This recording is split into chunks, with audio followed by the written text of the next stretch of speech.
Professor Alexander, Philip Alexander. Yes, thank you very much, Mufti. I find that very, very interesting and instructive. Could I ask just two questions? You mentioned the 4 schools of Islam, the 4 great recognized schools. What I'm not clear about is, do they each have their own doctrine of war? Or is there some sort of common doctrine of war? So that's the first question. Would there be a Hanbali doctrine of war? Would there be a Maliki doctrine of war? And if so, you know, what would the elements of difference between them?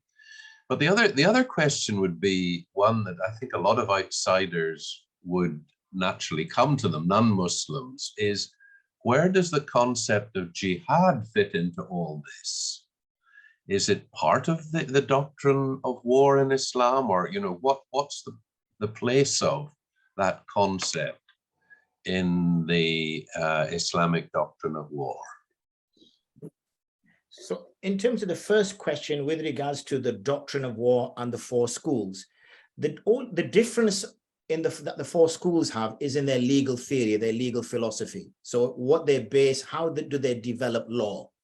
So for example, the Hanafi, obviously all will take the Quran. So they all take the Quran, they all take the Hadith. However, they may take certain Hadith and not take other Hadith, because each Hadith is graded.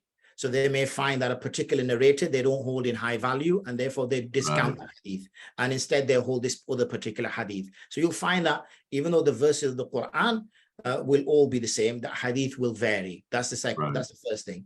The second thing is then they have a different linguistic and kind of understanding of what words mean in the Quran.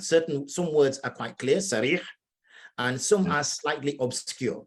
So when it comes to obscure words, it's now trying to understand what do those obscure words mean. So depending on the particular legal philosophy and legal theory that particular jurist has developed, then he will take a different understanding from those particular verses. So you'll find slight variation. Generally speaking, you find broad similarities. So we find, for example, in prayer, in zakah, in all acts, even in the doctrine of war, there will be similarities. It's only in some particular areas there will be slight differences. So it's not as though there will be vast differences between the schools. In terms of the concept of jihad, the concept of jihad exists. We've seen, for example, when I explained earlier that the Muslims were encouraged and also directed quite clearly that people are given a choice of understanding the Islam, that people have a free opportunity to choose whether they wish to adopt Islam or not.